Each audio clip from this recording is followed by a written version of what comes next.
Welcome to episode 10 of the JG Talks podcast, hosted by myself, Lee Johnston. And today we, of course, have another incredible guest, Mr. Ollie Ollerton. Ollie, thank you very much for joining me. Pleasure. When you said that, I was looking behind. Wondering who's coming in. Yeah. No, mate, honestly, I appreciate it. It's been, I know I asked you a little while ago and I've had a bit of a gap. So it's, pleasure to have you on. Pleasure to be here, my friend. I know you get a lot of requests, or I'm sure you get a lot of requests for podcasts, and you've done a fair few already as well. So no, it's very, very good to have you here in the heat of the summer. How's your summer been so far? You know what? Summer's been absolutely brilliant. And you know when you actually say stuff in life and you know that you're not going to do it. Do you know what I mean? You sort of say, well, I'm going to do this, that and the other. Yeah. You know what I mean? And like we said before the summer, we're going to stay here because it's the first summer. And we're just going to work. You know, we're just going to get in the office. It's the time when I need to be forced into an office because it's not my natural environment. I don't think it's anyone's natural environment anyway, but so I need to be forced in there to do work because there's a lot of stuff I'm trying to get out at the moment. Not trying, I'm doing. And so I said, I'm going to be doing that. That's what we're going to be doing. And then you sort of say it with a bit tongue in cheek and you think, I know what's going to happen here. But it's actually happened. Good. So we've spent so much time in the office, putting stuff together, got a load of new stuff we're working on. Okay. And we've actually just completed, and it's just like been brilliant. I do like, you know, everyone sort of thinks, you know, like, oh, you must leave Dubai in the summer. And it's not the case. I mean, this place is empty. Yeah. The gym's empty. The place is good. The roads are quiet. It's bliss. And I know it's hot, but, you know, the place is geared up for heat. So it's been sounds like a busy and productive summer. So busy and productive. Traveling a little bit as well. Yeah, a little bit back to the UK, which, you know, we can talk about. But, you know, their 2 days. I was there for 2 weeks, but their second day in, I was thinking, when am I coming home? Call this home now. This is home. Good, which is great because you're not being here too long. You're already calling it home, so that's good. So and then nipped out to Amsterdam and a few other places. Did an expedition in Indonesia. Okay. Climbing a volcano, which was incredible. Okay. Doing some more of that next year. But amazing. All in all, a lot of time in Dubai. Good. Okay. Well, we're going to get into, obviously, you know, all the busy stuff that you're doing at the moment. And, you know, the kind of normal theme is to talk about the journey to Dubai and how long you've been here. And I mean, it's what now, coming up to a year? Is that right? It'll be a year, December 6th, we left. Yeah. We left the UK, So it's not too long, but again, we'll get onto that. But we will take it a little bit before that because there's a lot to talk about. I mean, just to give a summary to anybody that doesn't know who you are. So correct me if any of this is wrong, but former Royal Marine and SAS soldier, DS on Channel 4's hit show SAS Who Dares Wins, which was an incredible program. Author, public speaker, CEO of Breakpoint, coach, JG resident now as well, of course.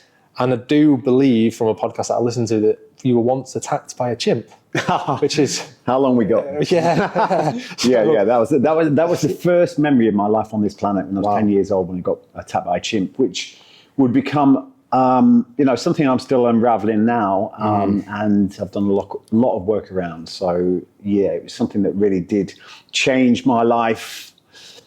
Some good, some bad things, but I think it really did help me. You know, I did Special Forces selection twice, and also from some very dark times I was in at some points in my life. And you know, I won't go into the story of the chimp because it's quite a long one. But you know, when I was underneath that chimp, and I thought I was going to die. My life flashed in front of me. It didn't take long. I was 10,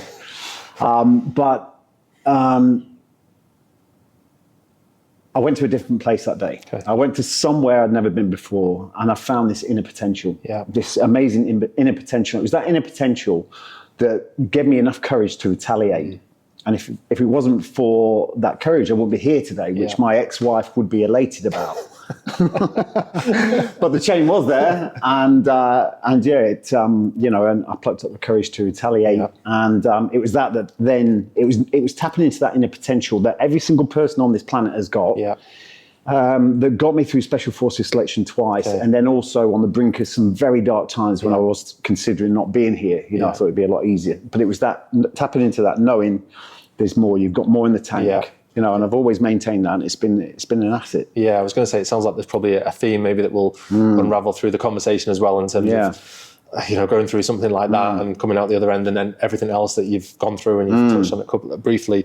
So the military side, I mean, that started very young, age of 18, is that right? Yeah, well, in my head, it actually started at 14. Okay. When I totally lost interest at school. And I can remember standing up in class. I was doing quite well. I don't know, I just didn't see the purpose in what I was doing. I couldn't find a purpose. And I can remember standing up. I was so in love with the military. Okay. Rambo had just been on TV. Perfect excuse. And it was the Falklands as well. It was around that time. And it was interesting as well, because the year I got attacked by the chimp was the year that the SAS stormed the embassy in London for the whole world to see. And I think that was a bit of an influential year when it came to my mindset. You know, I think the plant was, or the seed was actually planted then. Okay.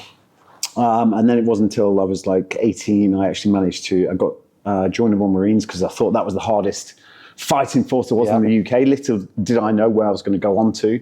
But I did have a dream that I'd, join the Special Forces. And but, that inner critic, that inner doubt was always there, saying, why do you think you've got the ability to pass that course? Who do you think you are? All that stuff we've all got going on. And if you allow that to run riot in your head, which it did me, I was coming to a point in my life where I thought, no, this isn't for me. I was a little bit disappointed in the military. And then the thought of going to the Special Forces, I just thought, no, that's, these people are gods that are carved on another planet and brought to the, you kind of idolize them. One thing I say that because people sort of say, well, you cut from a different cloth, and it's not the case. I'm cut from a different cloth. I've found a different way to cut the cloth. Do you know what I mean? So, I'm very much of the mindset that we all bleed and breathe the same way, and we've all got the ability and the capacity to do amazing things, and that's very much the motive of what I'm doing today. Yeah, and so you kind of, by the sounds of it, had almost an eagerness, and you wanted to get involved in the military in whatever way, shape, or form from an early age, as opposed to almost being not forced in, but some people maybe end up doing that not necessarily out of choice. That was like a strong desire, would you say, for you to get involved in the military? I mean, it was a strong desire, but the thing is, looking back, I did join, and like I said, I became very disappointed. I passed the SAS selection the second time round. I was like 3 days to pass in the first one, and I got caught doing something I shouldn't. I won't go into that. And then I had to come back and do the whole lot again. So I finally then got into the Special Forces, passed SAS selection. Then I went on to the SBS. So that's like the SAS, but tougher. No, it's more of a maritime. So we do a lot. If we can simplify it, our approach to target is under the water generally. So I did that, and I got there, and I was disappointed again. And it wouldn't be till some years later till I started to unravel in all the mental trauma and stuff that I actually joined with, and I realised that from an early age I'd been looking for a war. So from that attack as a young kid, searching for this war, so eager to get on the front line, so eager to be in combat. And it wasn't years later till I actually crashed and burned, and I was at my lowest point, that I realised the battle that I'd been hunting for was in here. It wasn't out there, and that was an epiphany for me to understand that. Do you think that was almost like I know I did say we're not going to get too deep into this, but like a level of, revenge to some extent, where you take the chimp and trying to get your own back in a different way, where I guess you felt like you wanted to and had to fight? Listen, I've spent I'm still spending a lot of time unraveling this. I actually went to Costa Rica, went on an ayahuasca retreat, and really got to grips with it all. I actually went back and met the chimp and everything. All kinds of, it was wild. But for me, it was the fact that from that age of 10, I looked at everything I'd done from that age. It's like I made sure the people around me were the hardest people in my local town. I built this army around me. Then I joined the Royal Marines, built this mega army around me. Then got the Special Forces, had this invincible team around me all the time. And it was my, it was this subconscious behaviour that was looking to protect myself. It wasn't a case of revenge. It was me looking to protect myself. And it was a war that was raging. And like I say, the war wasn't out there, and a lot of the time, a lot of the stuff that we're searching for is an internal reflection of what's going on. And that certainly was the case for me. So, looking for this war, and I was looking in the wrong places. I left the military, left the Special Forces, said I was never going to go back to a war zone. Shortly afterwards, found myself in a war zone, took the path of least resistance, got back on the tools, which was probably one of the darkest points of my life. I was dragged back to that conflict again, but it wasn't until later, I'd been bouncing around all over the place looking for this. And it was 1 meter square. It was around me. It was me, I was the problem. Yeah. And you kind of touch on like that, I suppose, inner battle as well there. And I mean, when you think about, I guess anybody from the outside perspective, when you think of military and Royal Marines, SAS, whatever it may be, sort of thinks about, the day-to-day battles. In terms of like the sort of adversity and challenges that you faced in that time, is there a standout, day event, or is it actually more just that inner kind of battle and adversity that you faced on a prolonged period? Yeah, to be honest, I mean, the hardest times for me were outside of the military. Okay. The time leading up to the military was horrible. Time in the military was fine. Time outside of the military afterwards was mayhem. Absolute mayhem. And the reason I say that, when I was in the military, like when I was in the military, I felt invincible. I wanted war, and that's very much the mindset. Yeah. I mean, lads that join the military in general, they want to be in combat. Yeah.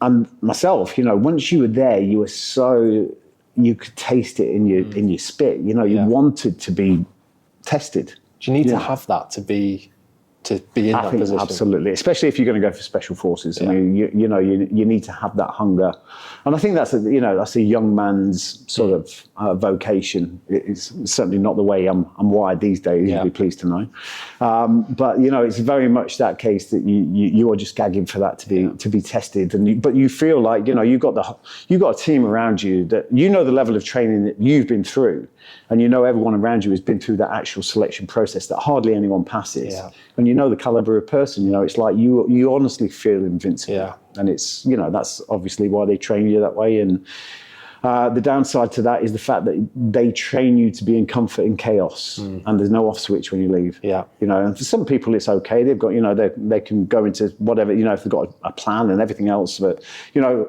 personally, 10 years it took me to unravel it. It was absolute mayhem when I got to the point where I realised that I had to take responsibility. I had to take, I was in my situation. I had no money, no nothing. I had terrible mental health, a drinking problem, a drug problem.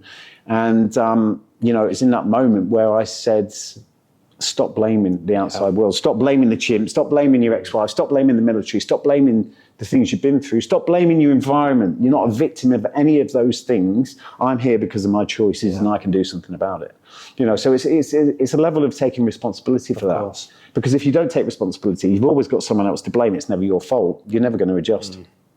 So did you kind of find yourself maybe like craving for that chaos, but outside of the... Yeah, absolutely, 100%. But I'm not saying, with wars and stuff like that. I'm saying with relationships. Yeah, okay. Whenever you got any level of stability, and I spoke to my good mate who was on the TV show with me, Foxy, like we both agreed on this. It's like once you got any kind of level like equilibrium, everything was good. Yeah. You get a grenade, pull the pin, and just want to blow it up because it just didn't feel right.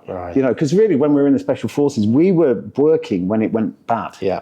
And that's when you felt like I'm working now. This is my job. The clock's on. I'm now working, and that's and then I was finding that everywhere. With the job, my jobs, everything, and then the drink on top of that. That just amplified the whole lot. Yeah. It just went hand in hand. Yeah. So, how do you look back then on that experience overall in the military? I mean, it's I've no regrets. Right? I mean, listen, at the time, I kind of questioned at the time why, the purpose for me doing that. I dreamed about it since a 14-year-old lad, and then to actually get there and then be so disappointed created a lot of lack of confidence in me. It like lack of self-worth, lack of confidence. Yeah. And I started to question why the hell did I ever join if, I never got anything out of it. I gave 11 years of my life to it. And I've got, to do something on a career path and then think it's not a stepping stone to anything. That's... Yeah, it was quite distressing mentally. Yeah. But the thing is, and then it's come round, So one thing I'll say is, I have no regrets. Yeah. Today, right now, I'm the happiest I've ever been. So how can I look back on my path and say, I regret that happening? Yeah. I can't, even the bad things I've been through, even the chimp, which I've made peace with, I'm actually glad these things have happened. Life's a journey, and it's, I think the more we think that we don't have to have any obstacles or problems, the more we think that we're going to have no trauma, we're delusional, and it's about us getting through that. That is life's journey, and it's interesting, isn't it? Sometimes some of the moments, the negative things. I think I wouldn't wish them on anyone. Yeah.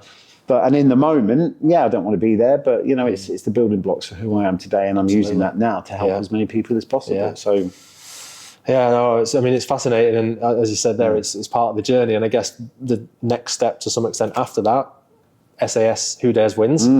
How did that come about? How did you end up being one of the most recognised people in TV? And it is a crazy story. Were you always looking to be on TV? No, I had no visions to be on TV. Okay. I still don't like the word celebrity.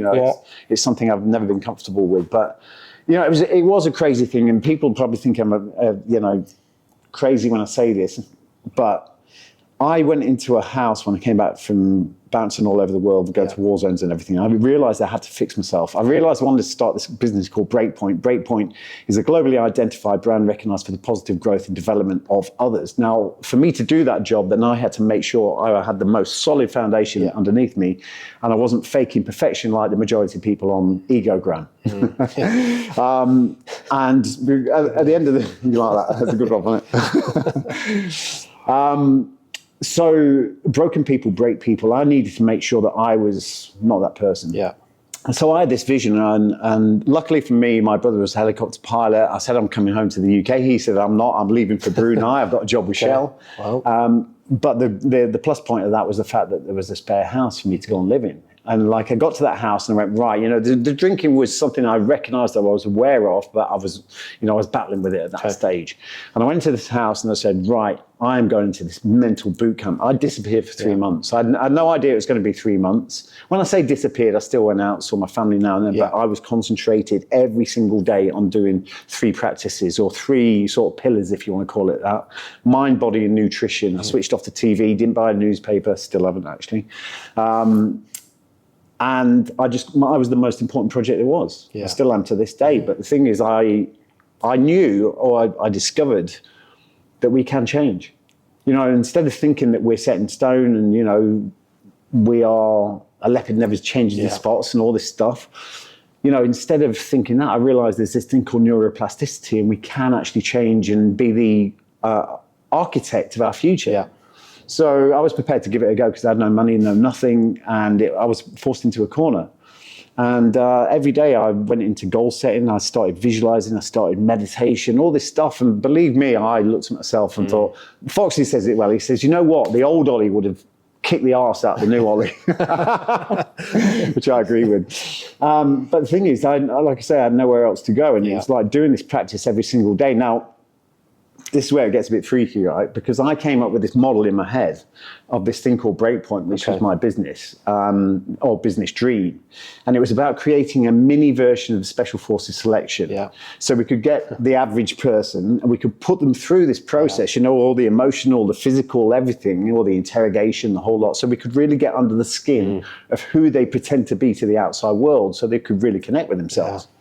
So I came up with this model. I visualized this thing every day, and I could honestly, I was there when I did this visualization. I was there. We're all creative, but I was definitely that one at school that stopped looking out the window, kind of kids, And every day I visualized this. And I was there. I was actually there, and I had another visualization that was stood on stage talking to people about my experiences, what I learned, and everything. But when I say I was there, I could feel the expensive watch on my arm. I could feel the shoes on my feet, the shirt on my back.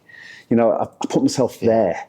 And I was doing this for it was going on for months. And my family had an intervention because I was hidden away, doing this mad stuff. And my family had me up, they were just go back to a war zone, get a load of money, come back. When you've got a load of money in the bank, then you can start this business. And they didn't know what had gone on in this war zone. I didn't talk about it. But the seed of doubt was in there. Anyway, I got so frustrated. Shortly after that I was just like, this is rubbish, it doesn't work. I just wanted some validation, proof that what I was doing was purposeful. And then getting so frustrated, I was at my wit's end. And then all of a sudden, just at that point where you just go, nah, forget it and go back, the phone rang. And it was one of my best mates from the military, Foxy, who was like, hey, that idea you talked about, would you do that on national TV? Wow. And that's how I say it. So the model that I dreamt for corporate became the TV show. Came into the program.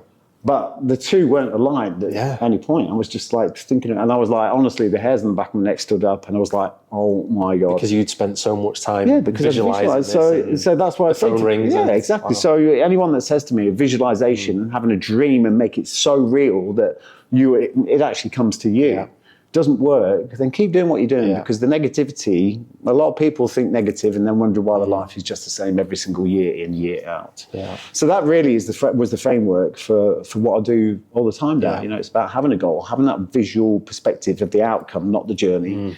And then, creating so much around that you're driven towards it. And like I say, I mean, I didn't expect a TV show, but it was a vehicle for me to then launch my business. I've done 6 books now. Yeah. And then I went on to do SAS Australia as well, which was incredible. So I thought it'd be one show. Really? And it was 6 seasons in the UK, 6 seasons in Australia. Incredible. And it's a brand effectively now, right? It's a brand, powerful brand as well, And I guess, to some extent when I watched the program and so many people did, and when you look at it, I think you're looking at the people that are coming in, and they're the ones that are going to learn from it. They're going to take away the most. Yes, you're treating them a certain way, and they're going through what everything that they did. But would you say that you took a lot of learning away from that as well, even in the role that you had on the program? Yeah, 100%. You know what? It's a big eye opener for us, because we've been out on the front line. We've been in war zones, and sometimes you can get complacent by thinking about the people, back home. And there was one very particular moment, and it was a time when, we didn't know who the candidates were. And this was like just the general public. It wasn't the celebrity version. And I can remember this one interview. As it turned out anyway, the guy that was sat in the interview room, and we don't know, honestly, we have to get under the skin of who they are. We don't know, no files on them, nothing. We don't know them. As it turned out, he'd just lost his son, or not long lost his son in Afghan, and he was doing the experience so he could get closer to his son, to how it was to be in the military. Honestly, that was like a train hitting you. It was like a train hitting you to understand that and the effect. Like I say, you always think you're the focus, but you don't actually realize there's also a war back home, and that's the personal war, the emotional war. So that was a big eye opener for us, it's, and being in that, having people in that seat, they picked people with colourful situations, past upbringing, and it was, to download a lot of that trauma, it was hard hitting me. So, and then you do learn a lot about yourself, Of course. And also maybe how to then work with other people. Definitely. I think one thing that I've struggled with, I'm quite open to say it as well, I struggle with compassion. And I think that's something that probably, if you add 1 + 1, you realise that was probably a marker of being in the Special Forces. So, and then, that was a big highlight marker for me. So, but it was an incredible show. But the thing, when it first got aired on TV, the first one, I just thought it's going to be a one-off show. I'm going to take everything I can from it. But when then I saw the edit on the first one in the UK, I realised how powerful it was, because it wasn't about the military; it was about the mindset. And every single person in every single home could relate to one person in that show and go, I feel like that as well. And then also Foxy on there, who on the first show, he mentioned about having mental health issues, big, massive guy. And that caused a ripple effect across the whole of the UK. I then realised the power of that show. And we were getting emails and, people struggling, and we've used that power, to really help as many people as possible. So it then empowered me to be a part of that, as opposed to like being on telly. Yeah, I think it's so true what you say. When people are watching it, you can relate to some extent, and it's seeing people start and you think like they're not lasting a day. And the next thing they're there with a glass of wine. Exactly. Laid out. Guilty. I could do that. A bit more chocolate. Yeah, easy. But, that's where it comes in, and people, I guess, they enjoy to see, people overcoming that adversity. And then, were you as tough as it looked on them, on the recruits? Yeah, definitely. Yeah. To be honest, I think it was actually tougher than it looked. Really? Yeah, because it was constant. It's like, there was no... When they do TV shows, reality shows, and a lot of the celebrity people who bounce from, like... What the shows? Big Brother. Yeah, Big Brother. All that. They do the rounds. Yeah. I don't know whether Big Brother's still a thing, but I don't know, but ours was a kind of version of that, wasn't it? It's it was a fly on the wall, cameras everywhere, and it was a similar kind of thing, really. But these people had done the rounds, got to ours, and it was so funny watching them turn up, because day one they turn up, right, and we put them through hell straight away. And straight after it's kind of over, so to speak, they're looking around for the latte truck in the makeup. And we're like, it ain't coming. Do you know what I mean? And that doesn't stop. That doesn't stop. And I think anyone can relate to this. Once you take away someone's control, once you remove the control and then you tell them when they can eat, what they can do, it becomes a very, very lonely place to be. And you would then very connected to who you really are. And that was a struggle, wasn't it, for a lot of people? It's the loss of control. And it was raw. The emotion was raw. They can't respond. They can't answer back, or they can, but exactly they can. But if they want to get through, and I think also the fact they come along thinking I'm going to be the alpha or whatever. I'm going to stand there at the end. Day one, they get there and realise that if they don't work with the people that they're trying to beat, they're not going to make it through. Which is interesting, because it was often the people you'd look at and like, they'll do well. Yeah. And then it was maybe the person that you didn't expect would then be finding a way to and you can't judge a book by the cover, because you get a big, fit-looking guy, you stick a burger and like a backpack on him with a weight in, that's his kryptonite. Yeah. You know what I mean? And the next thing he's off, and it's like. And when you look at people, it's like when you look to the special forces, some of the most, even myself, when I was in, I can remember I went back home once and I told someone that and they were like that, just from my hometown, that I was in the special forces. They were like, sharp. You know what I mean? Because, and that's the thing, like people in the special forces, they're absolutely great. They're the most unassuming. Not everyone, but there's a lot of unassuming people you want to expect. It's not the big, massive guys that get through that. Of course. Yeah.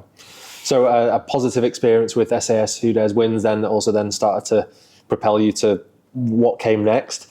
Directly after that, what was the in between? We're slowly getting to the point of making the move over to Dubai. What came kind of after or in between? Yeah, well, I was doing the Australian show by then, and everything was going fine. But I was just getting slowly. I just didn't feel like it. I ran it. Me and my wife were running the business, and I just felt. We were so pushing against the grain all the time. It just seemed like you were getting to a certain point, then it'd be your corporate tax. All this would be knocking you back down. No incentives to actually run a business there. It just seemed like, why there's an easier way than this. Not only that, it's like the true sum of your success is dictated by the people you hang around with, you surround yourself with. And I found like a lot of people, we do like a good moan, the old Brits. You know what I mean? And you know what I mean? It's energy. Cup of tea and a moan. And it's like, moaning is like their pastime. And it's hard to find, you come to Dubai, you got 5 people, there's probably 4 of them will be entrepreneurs that are all hustling, wanting to really kick some business goals or whatever. But for me, when I came back, right, and I had nothing, before the TV show, my back was against the wall. I was so hungry I could taste it. Yeah. And that's when the opportunity for the TV came around. I was like, boom, I was straight into it. And over a period of time, we ended up in Somerset. We had a 5-bed farmhouse there. And me and my wife looked at each other one day and we went, I feel retired. We're so isolated from everyone, which we kind of enjoy to some degree. Yeah. But we said, and we were like, I need more than this. My life is not over. Yeah. I wanted my back against the wall again. So we had a friend, and then once you open up, things start to happen. I had a friend come over, and I thought Laura would never leave. She's never really left the UK. I've bounced been all over the place, but I thought Laura would never do that. But anyway, my friend came over. He's a digital nomad. He travels all over the world. He ends up having a chat with Laura in the kitchen when I'm doing something else. Next thing, she's like, why don't we go to Dubai? Wow. And bless her, Laura, it's like you've got to act fast when you get these opportunities. So I think I've booked flights by the morning on the recce to come over and to meet you and your so was it, Kelly. Had you spent time here before? Had you been on loads of holidays and then thought, I used to actually transit through Dubai on my way when I was working in Iraq as a contractor. So I'd spent a bit of time, it was only overnight and then off. But wow, what a difference that was back from 2003 to 2007. Okay.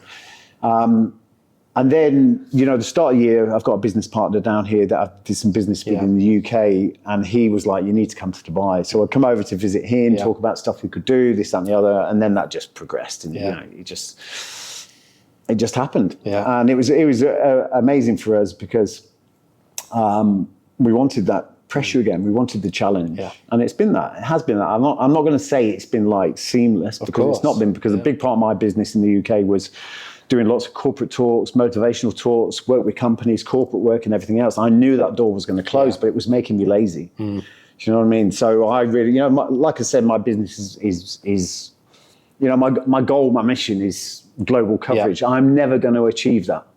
So it means I'm never going to achieve my goal. It's a mission, it's at the end of the day, but it will always keep me motivated to keep on going until I can't go. And then that's kind of that ever, it's an evergreen challenge. Yeah, it's an evergreen product. Right? To keep me backs against the wall a little bit. But the thing is for me as well, Lee, it's like I'm 55 this year, and I am sick of people that give themselves this death sentence. This is growing out here. The pints rested on top. They then start to say that, I'm 50 now, so I'm subject to illness, and I'll go to the doctor and get, and they just let go. And that's not the case. My life, I can remember someone saying to me when I was doing a corporate talk in the UK, and they came up and they said, so you'll be looking to retire now, won't you?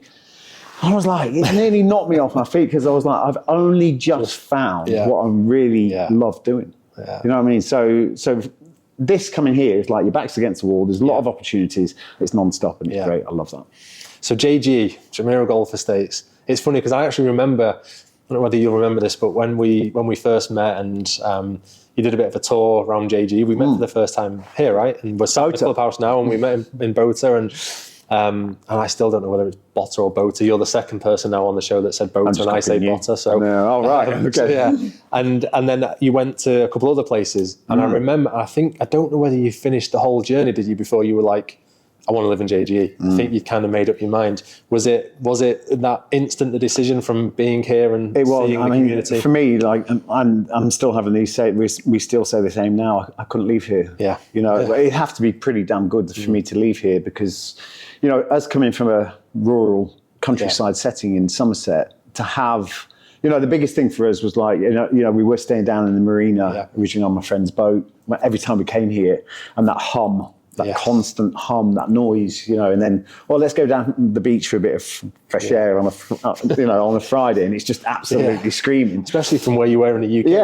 Nothing. You'd be lucky to see someone. So when we came here, and my wife saw this, bear in mind we've got a dog as well, which, that was a massive decision, more than us.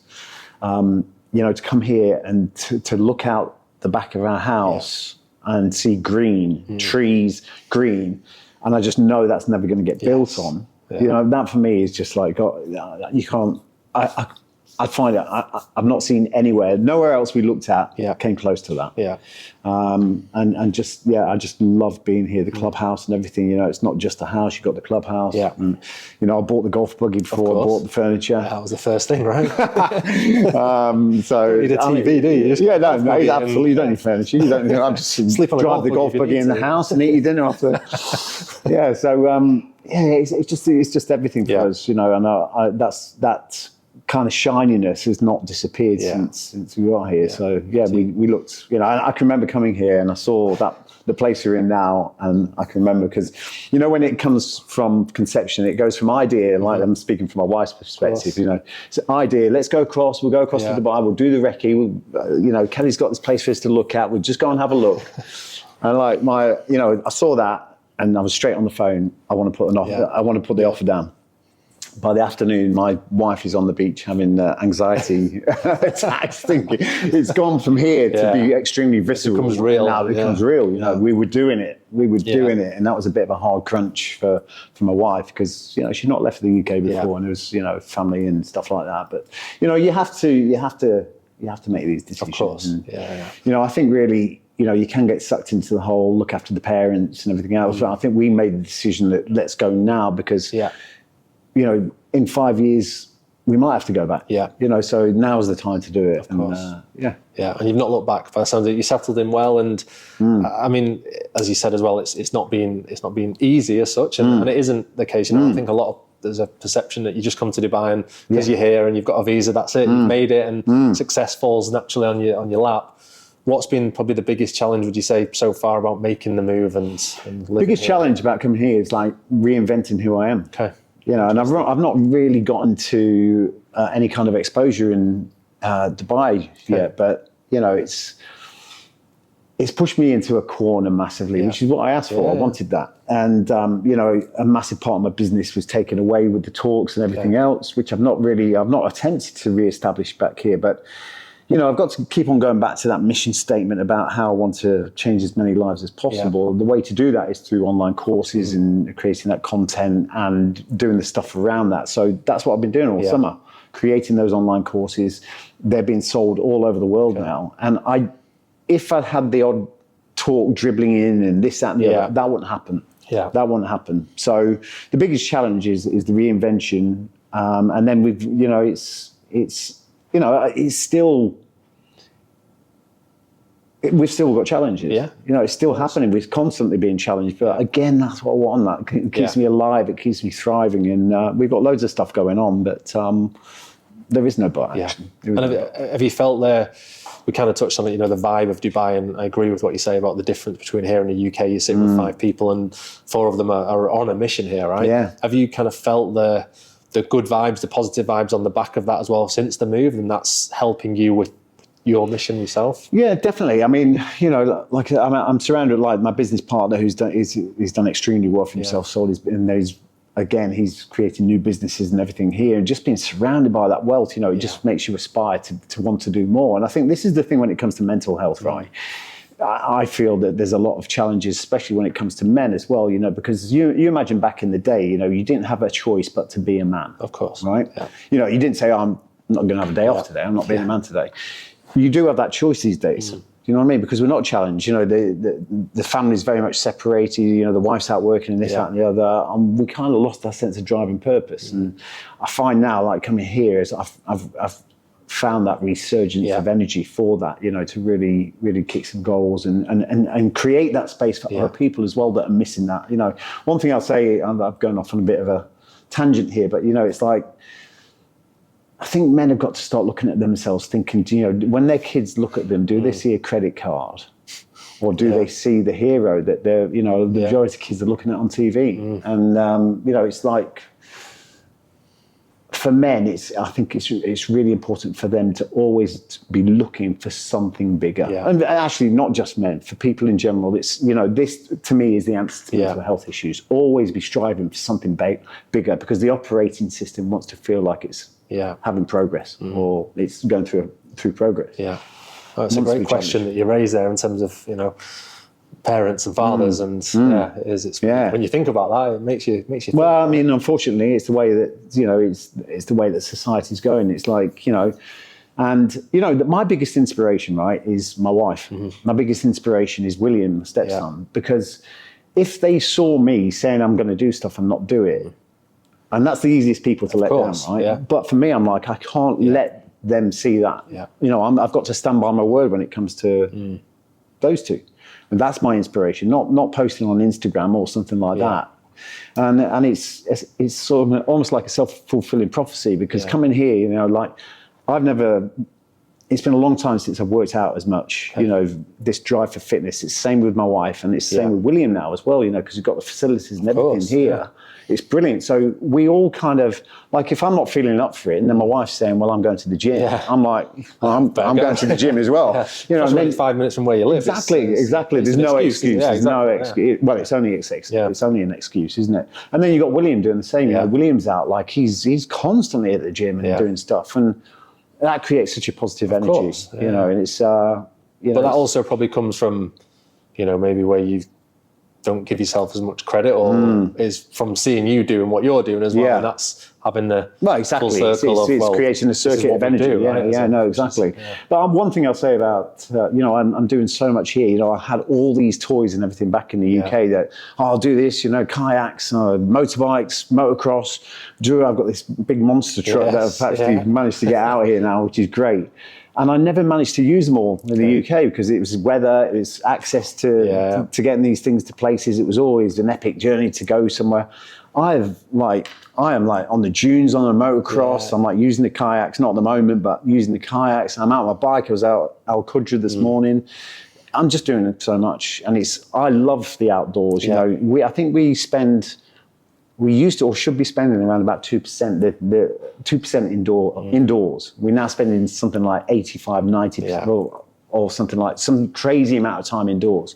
This place, it promotes that outdoor like living, especially when we get into the sort of cooler months. You know, being out in the mountains, being up at Hatta, which a lot of people don't actually see, right? I think it's just Dubai, and you know, it's like there's so much, and then you get over to Oman, get over down to Jordan. And how important do you think that is? I mean, you know, just hearing you and talking to you, and you can sense the enthusiasm for when you talk about all this stuff that you're doing, and I guess the non-work stuff. You've got 100% got that enthusiasm, but is that fueling your enthusiasm for the work side as well, because you're feeling happy, you're feeling in a good place, you're busy, you're active, and now it's putting you in a better place, and that's a kind of a knock-on effect again of living here? Definitely. And also the fact, you know, if I'm going to go out there's a lot of people that are a product of their past. Right? And I always say, whether that's military or whatever, you know, you're still banging on about what you did in the past. You know, I'm proud about the fact that I went through the Special Forces, and not many people do.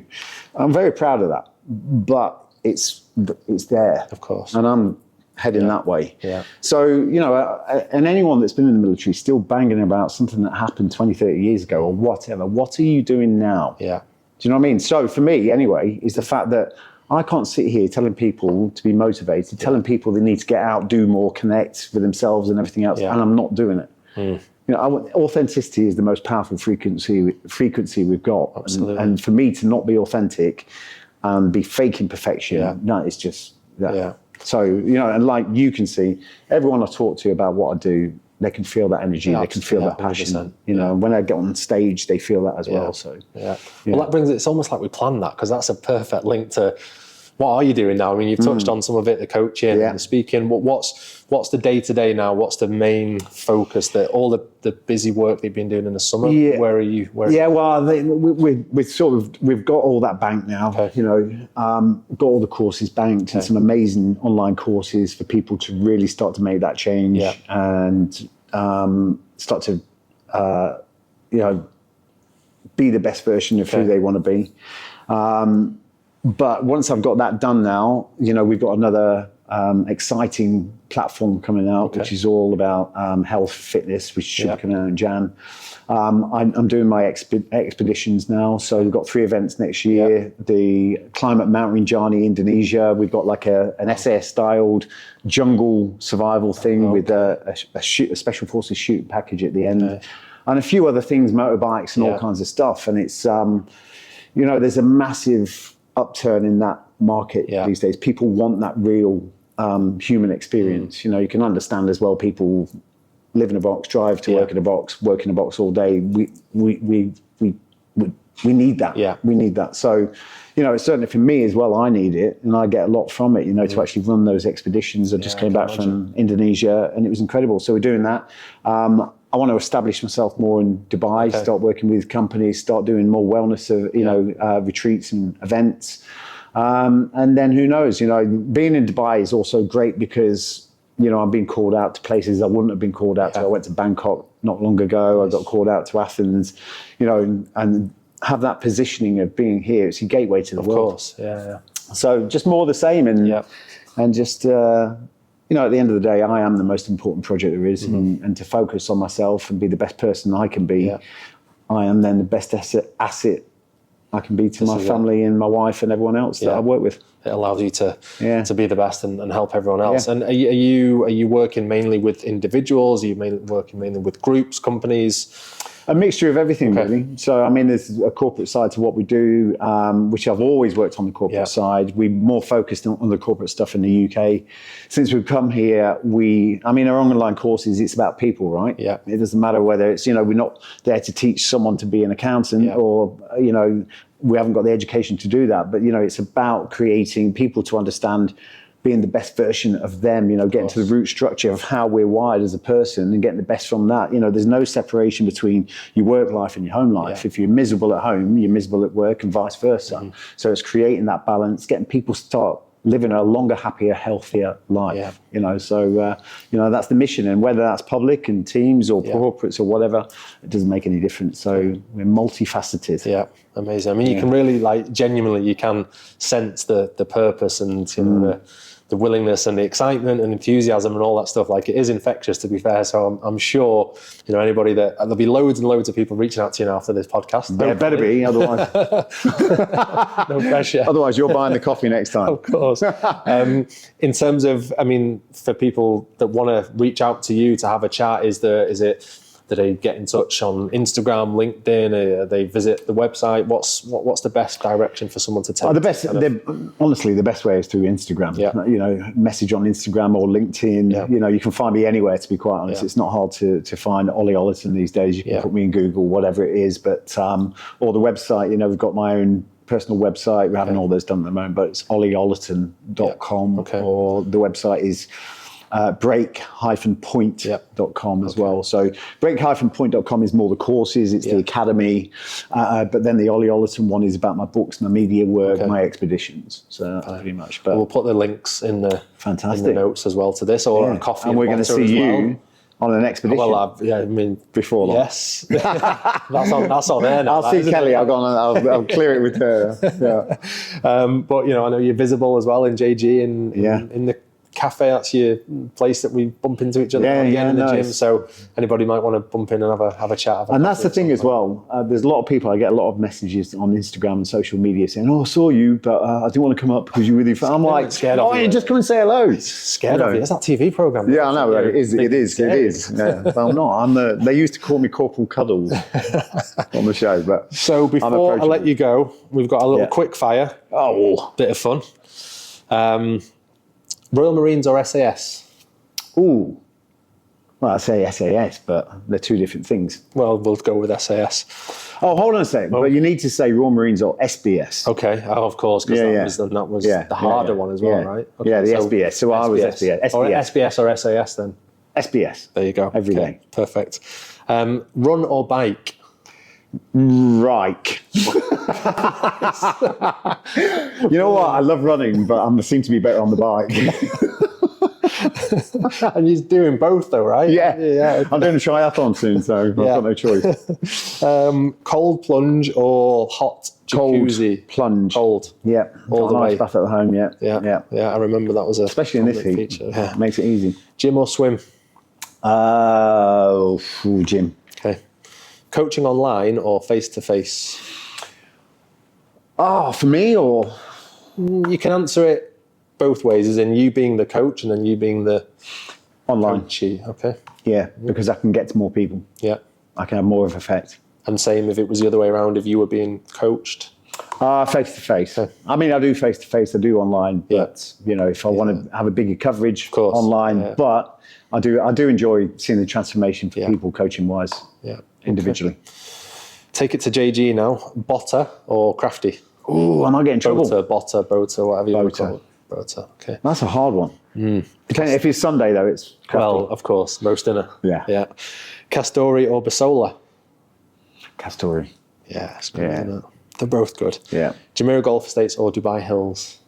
Jumeirah Golf. JG. It's a trick question, really. Question. If you say Dubai Hills, the podcast just gets cancelled here and now. Golf course or driving range? Ooh. No, it's driving range at the moment, but it's going to be golf course soon. That's why I asked that question, because it's getting to that stage now, is it? Yeah, it's got to. Yeah, the scary golf course is... So next time we'll be able to ask you whether you prefer the earth or the fire course, because right now you probably don't know, right? Well, I've heard of them, but that's about it. Yeah. You'll be out there soon. On the underground. I've heard about the underground. I've heard the vibe. Ollie, thank you very much. Thank you, It has been a pleasure. I have very much enjoyed it. Likewise. I'm sure we could talk for hours and hours, and I genuinely appreciate you coming on and sharing your story. I do believe, and I hope a lot of people reach out and connect, and I hope you continue on your journey and your mission, and I'm sure you will have every success. So yeah, it's been a been a pleasure. So thank you very much. Absolutely, and thank you, mate. And I think we should look to do an event, a men's event, or at least an event at JGE. Great idea. Yeah, there's a lot of men around, a lot of these people here in the golf club. So yeah, Exactly. let's look at doing that. Yeah. So yeah, we'll get some requests coming in now as well. So Definitely. no, honestly, mate, thank you very much. Appreciate Thank you, Billy. Thank Appreciate you. it. Cheers.